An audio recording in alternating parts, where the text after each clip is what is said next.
Hello and welcome to the AtTheRaces.com guide to the Crabbies Grand National leading contenders for 2014. We'll put the focus on all of those with a realistic chance of winning the £1 million prize at the weekend. I'm joined here in the studio by the man who's won the Grand National on Rough Quest. It is former jockey Mick Fitzgerald.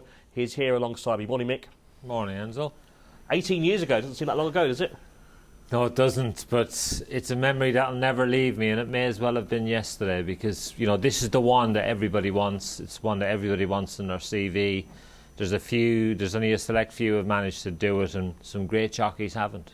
Yep. We'll look ahead then to the Grand National, the Crabbies Grand National. 65 left in at this point. And here they are. We'll just go through some of those. Tidal Bay, the veteran there, off at top weight. Got a Gold Cup winner. Certainly a classier feel to it this year, Mick, perhaps than other years. Yeah, and as well, you know, what the handicapper tends to do now is to try and entice the good horses to run. And he certainly dangled a carrot this year because you've got, you know, a former Gold Cup winner and a dual King George winner in Long Run, who's an intended runner. You've got Tidal Bay, who's he's been a prolific winner over hurdles and fences. And, you know, even looking right down to the bottom of the list, you've got some smart horses there. You've got Pino D'Or, a horse who finished placed at the Cheltenham Festival in a handicap hurdle running. So, you know, there's a few lurking in there as well. Yeah, as you say, certainly a classier renewal, 4.5 miles. 65 at this stage. And, of course, the first reserves to get in are Swing Bill, who is just ahead of Guniella if two drop out. But let's focus on the leading contenders. I think we'll start with the horse who is the anti-post favourite for the race, T for 3. He was third last year. He's a sound jumper. He's a solid stayer. And we're going to look back at last season's Welsh National, Mick, Monbeg Dude, who many people think will be challenging for favouritism with T for 3 come Saturday afternoon. Here they are. T for 3 was a strong favourite this day. AP McCoy was on board. He jumped well as he normally does. But Monbeg Dude, who was given a fantastic ride here by Paul Carberry, picked him off late on. Yeah, he did. But there's one thing to note here. £16 Monbeg Dude was in receipt of from T for 3. He only wins half a length. And when they race in the Grand National, there's very little between them at the weights. I think there's only £3 between the two. Yeah, T for 3's got 10 stone 12. You know, off the 29. ratings and off what we can see here in our evidence, and the fact that T for 3 has been round there before, you know, there's a huge argument, you know, that Monbeg Dude is going to end off going off favourite. Yeah. Of course, he's got famous owners, hasn't he? Famous Mike owners, Tyndall's a part owner. Of course, royalty involved as well with Zara, who's done an awful lot of schooling with the horse. I think this horse could go off favourite, Monbeg Dude. And I think for that reason, if you're a T for 3 fan, you're going to get a bit of value. Yeah, but looking at that, as you say, T for 3 gave him a stone and £2 there. Wasn't beaten far. £3 between them on Saturday. It's a no-brainer, isn't it? You've got to be with T for 3. Well, I think so, for me, because the fact that he's been round there before is a massive plus. He looked so assured going round there last year. I watched it again. You know, I've watched it a couple of times since because you're looking at some of the other horses who are again going to be in opposition. And for me, I think T for 3's got a lot going for him. OK, well, we'll stick with the Monbeg Dude angle, though, for now. Let's hear from his trainer, Michael Scudamore. Luke paid a visit to his yard last week to find out more about the Dude. Michael, tell us about Monbeg Dude. How is he before the big day? Yeah, he's really well. He's come out of his run at Doncaster in great form. You know, and that was certainly used as a run to try and put him right, and it seems to have done that. So, no, really looking forward to 2 weeks' time.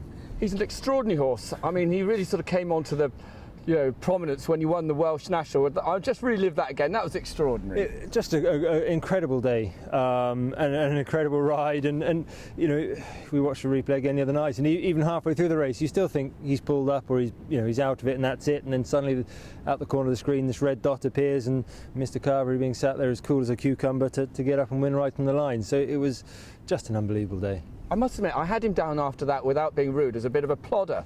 But suddenly he seems to have found speed from somewhere. Yeah, and I think a lot of people did. And you know, you're not alone. And I think we were probably in that camp as well. That we thought, look, he has to have soft ground or heavy ground, and you know, he's going to need every bit of a trip. But his run at Cheltenham when he won with Tom on beating Theatre Guide suggests otherwise on what they call good ground. I mean, it was probably a little bit easier than that, but you know, only over the bare sort of 3 miles. So again, he showed a turn of speed and a bit of class that I think a lot of people didn't think he had in him. So by doing that, I think he suddenly went into a lot of people's Grand National reckoning. Has he shown that at home, or is he any different? He looks incredibly laid back. He's the most laid back character there is, and I think even going into that race, we were in the back of our minds, we thought, look, we're going to get outpaced, but we may be staying on the hill to get a bit of place money. And again, thinking of longer term and nationals. But yeah, when he showed that turn of speed up the hill, that got us all a bit excited. But like I say, you've seen him this morning. He's not the quickest thing we've ever had up the gallop, shall we say, but handsome is what handsome does, I suppose. I mean, his jumping doesn't seem to be an issue recently, but it has been. It has been, and I think some of it fair, some of it unfair. I think he was quite an inexperienced horse when he did win at Chepstow, and the first time he'd probably really encountered that sort of ground. So I think a lot of those things coming together, big field, heavy ground, it probably didn't help him. It was a bit of a shock to the system for him. And when he did win that, look, he got from A to B. It wasn't the most beautiful way of doing it, but he survived. But look, he's a year more experienced now, he's a year stronger. Obviously, it's been well documented the help we've had with his jumping. Zara Phillips has been doing stuff with him. What's she been doing? She's been doing a lot of bounces. So, just little strides in between to really make him pick up his feet and think about what he's doing with his feet. It was her that came to us, luckily, obviously, with the connection with the owners, and said, look, I think I can work with him. I think there's things we can do to improve, and luckily it seems to be coming together. So a bit of pole work, a lot of these bounces, just to make him respect his obstacles. We thought that's why he's making a lot of his mistakes was due to lack of respect. And touch wood, it seems to be working so far. Hey, Michael, to have a horse like this for the National, it's incredible. It is, and then when you obviously think about what he cost, where he's come from. Look, we've got 15 horses here. To have one even good enough to run in the National is a great thing, let alone somewhere near the head of the market is absolute dream stuff, and we just can't believe how lucky we are. Yeah, Michael Scudamore understandably excited about running Monbeg Dude in the Crabbies Grand National, and Paul Carberry, who will be riding, won the race before, 1999, on a horse called Bobby Joe. He knows the horse well, Mick. He gave him a fantastic ride in the Welsh National that we showed, so he'll be trying to put this horse to sleep early on, get him jumping out the back, and then trying to creep closer, you'd imagine, on the second circuit. Yeah, and no better man for that job, because the difference is, when you got Paul Carberry, he is so cool. It won't matter to him that the horse is favourite. It won't matter to him the horse is 50 to 1. He'll go out and ride the race the way he thinks the race should be ridden, and that is, I think one of the horse's biggest assets, having him on board. But you need an awful lot of luck in the National. When you're riding in that race, it's like a minefield anyway, trying to plot your way around. Add in the fact that he's got to be dropped in and crept round, that just makes it all the harder to dodge, either horses that might fall, or horses that get balked, or horses that can bring you down. And as well, you've got all sorts of problems ahead of you. Not just the fallers, it's the fences as well. So, I think that there's an awful lot of questions that need asking about this horse. T4-3 wouldn't, you'd imagine, have those problems. He'll be out at the head of affairs, or near the head of affairs. He's a prominent racer, Mick. Here he is running at Ascot. This was a good run. This was a tremendous tussle between T4-3 and Restless Harry. This was the Weatherby's Hamilton Insurance Chase, a limited handicap listed race in mid-February, and he showed his well-being here. He stuck to his task well. Noel Feely rode him here. Obviously, Nick Schofield rides at the weekend. And no disgrace to go down to Restless Harry here at the weights. A horse who was, he was on a bit of a roll as well, Restless Harry. He gave him £8, and, this horse, Restless... Tough T4-3. Yeah, he almost... You really wanted him to win. And looking back as well, you've got some form that ties in well. Lublin Les Obo finishing third, horse who'd won at Ascot. Then you have Chance Du Roy, the horse who won the Beecher Chase. So the form has got quite a good look to it. And, I think this horse, off the back of that run... What do you think about the Gold Cup run? Because a few people thought maybe he should have been closer to the winner, but he was beaten, 21 lengths in the end? He got close to the last, which I think in many ways helped him, because it meant he didn't have that hard a race, because he wasn't fighting it out for any of the minor place money. So I think, I wouldn't be too upset by that. OK, we've heard from Michael Scudamore. Let's hear from the trainer of T4-3 now. Luke paid a visit to Rebecca Curtis. Yeah, I thought he ran a blinder. It was the ideal prep run for him. We didn't want to go 7 weeks from, obviously, his last run in Ascot all the way to the National. And I think it seems to have just put him spot on. He looked absolutely magnificent this morning. He does, yeah. We're very, very pleased with him. He's just looks really tight now without being over-drilled. And like I said, going that long from Ascot to Aintree, you'd have been, gunning him a bit at home, but now you can, have a nice easy time between Cheltenham and Aintree, and we're very, very happy with him. In a funny sort of way, where your horse has not been quite right before Christmas, it's almost played into your hands, isn't it? Yeah, it has done. We obviously had a bug or something through here around Christmas. It's only just now, really. I know we had a great Cheltenham, but I'd say even now, they're better than they were a couple of weeks ago. So hopefully all systems go for him. And is he in as good a form as he was going into last year's National? I'd have to say I think he's even a little bit better. Do you? Yeah. I thought he ran a great race in Ascot. It takes him 2 or 3 runs just to get him 100% fit. He's a big, burly horse. So, yeah, I'd be as happy with him this year, if not more. Just one of those races, I think it's so hard to win. You need so much luck. Even if you have a horse with the best chance in it, you've got to have lots and lots of luck. Certainly lots of luck to win the Crabbies Grand National. That's Rebecca Curtis speaking to Luke Harvey, but T for 3 appears very well indeed in his bid to land the big race. He was third in it, of course, 12 months ago. What about the top weight, Tidal Bay? He's a veteran now, trained by Paul Nicholls, owned by Graham Wiley. He's a Grade 1 winner, though, over fences. Here he is running at Leopardstown recently. This was when he was second behind last instalment in the Hennessy.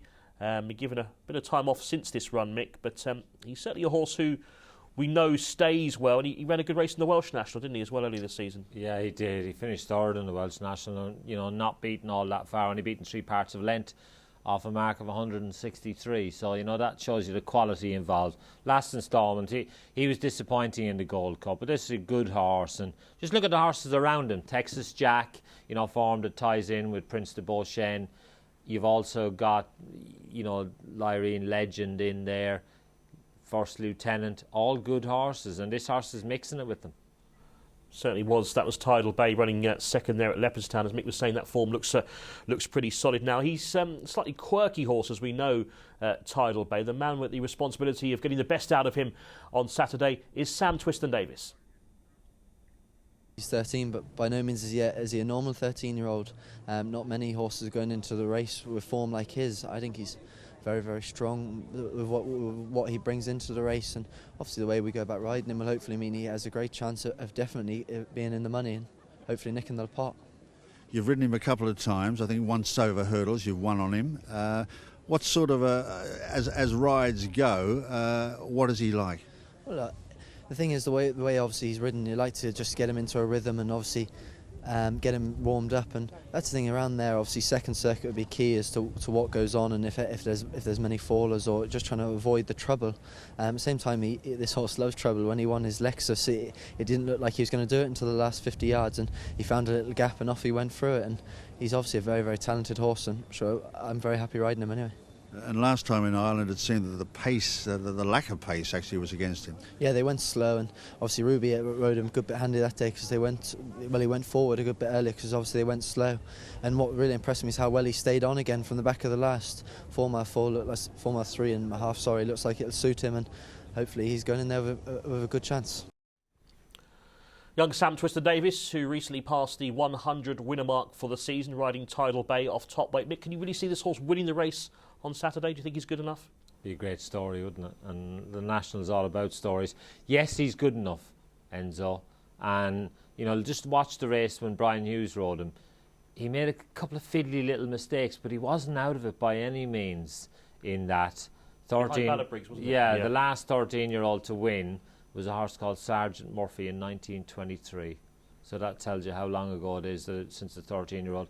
Quite a few, not that many have tried, and Sam Twiston-Davies actually had one of his best rides on Hello Bud as a 13-year-old, so it'll be interesting. Long run's a mere spring chicken, isn't he, at the age of 9 compared to Tidal Bay? What about long run, Mick? He was good enough to win a Gold Cup a few years ago. He's obviously not as good as he was. Coming out of the second thing last, Sir beaten 3 parts of a length here by this horse. This is quality. Again, you've got First Lieutenant in there. You've got Riverside Theatre in there. You've got some good horses. This horse is a Gold Cup winner. He's a dual King George winner. So he brings some real qualities to the table. The worry is his style of jumping. He jumps a little bit flat, a little bit French, because when he came from France, he didn't have the greatest reputation, but he's a good horse.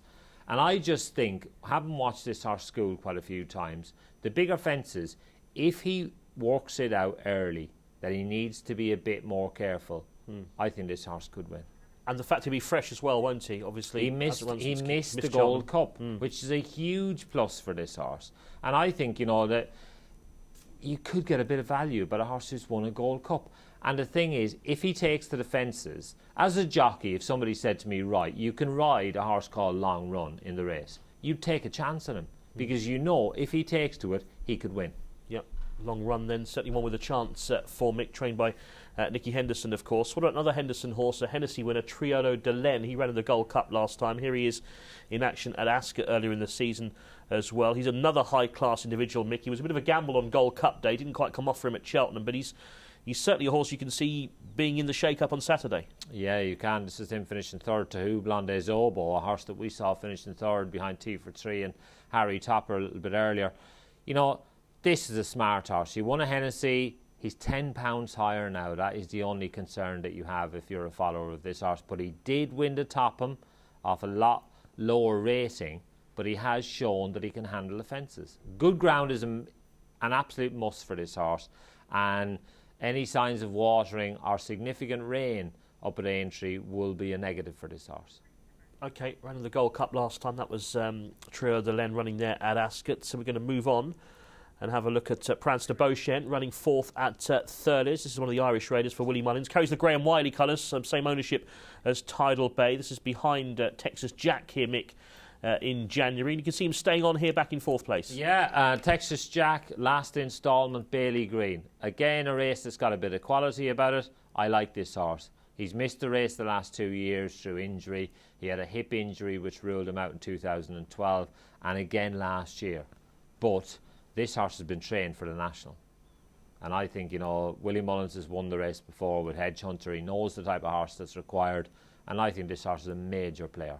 Yep, sounds like he'll be on Mick's shortlist. That's Prance de Beauchesne, certainly one with a chance for Willie Mullins.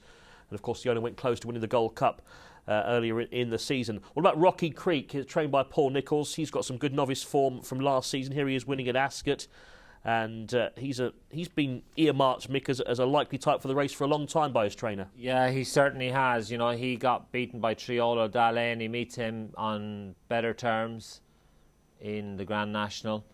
He's a horse who, you know, again, Who Blondes Obo comes into the fore. You know, he's a horse that he's got a form tag for a lot of these horses. He's a very good jumper, Rocky Creek, which is a massive plus for him. Again, he's a horse that ground won't really matter. Paul Nicholls missed Cheltenham with him, which I think again is a massive plus for the horse. You know, he's young. I think he'll have a couple of goes at the National, and he's not without a chance, this fella.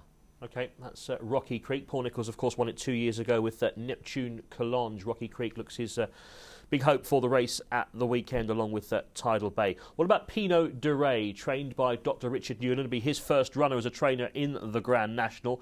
He's used to be trained in Ireland, Mick. He had some good form over there, and he showed some good form as well this season. Here he is. This is form from Forslass earlier in the season. Yeah, he finished third on this occasion, and formerly trained by Philip Fenton, this horse, and when he was in Ireland. But he's a horse that he fell in the Topham last year, didn't he? So that would be the only worry. He's one run over the fences, ended up on the floor. That is a little bit of a concern. There's no doubting his ability. He ran really well when finishing third at the Cheltenham Festival, went absolutely flying at the finish in that Pertemps hurdle. You know, so he's got a little bit of quality. He's nicely weighted, and it wouldn't be the greatest shock in the world if he were lucky enough to win. OK, Pino D'Or's regular rider is Sam Twiston-Davies, but of course he rides Tidal Bay. That leaves the way clear for Leighton Aspel to ride Pino D'Or and Newton Abbott earlier in the week. Jim McGrath caught up with Leighton.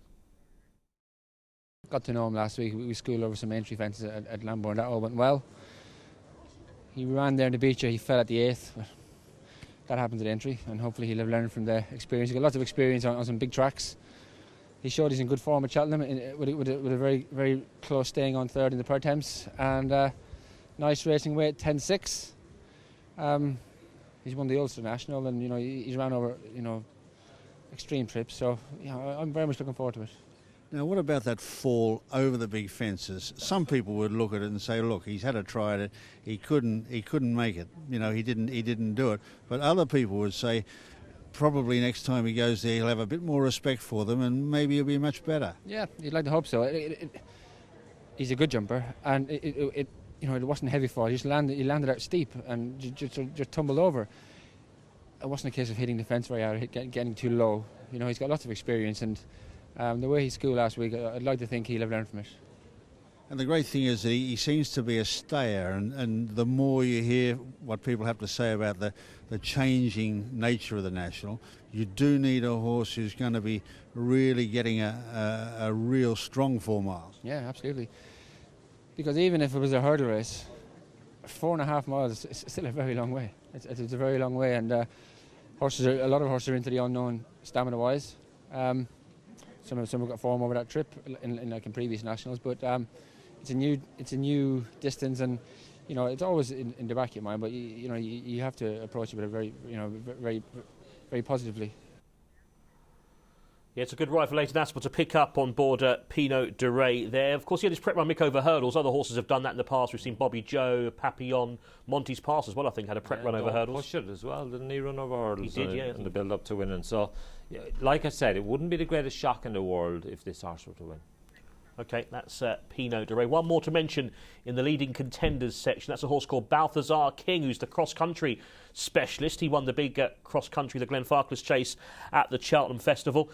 He's very tough, Mick, this horse, and I'm sure Richard Johnson would love to win this race. He went close, didn't he, 12 years ago now on a horse called What's Up Boys, just beaten by Bindery. Balthazar King, he's certainly got stamina and he's tough, and we know he jumps well. Yeah, he actually blitzed off in front last year and went a right good gallop, and he faded quite tamely, which is a little bit of a concern. But this horse just loves Cheltenham, and I think he's a real specialist round there, and what a brave horse to go and relentlessly gallop up that hill at Cheltenham for me to win at the festival for the second time. I just think he's a very good horse round there. I'm just not convinced about him in the National. OK, Mick, we've covered the leading contenders there. Is the winner amongst those we've just discussed? I think so. I really do. I'm a big fan of Prince de Beauchesne. I think he's got a very big chance at a reasonable price. I love to try and pick 2 or 3 in the race and then hope that you've got the winner amongst them. I think Long Run is another one that I'll give a chance to because he's got a bit of class.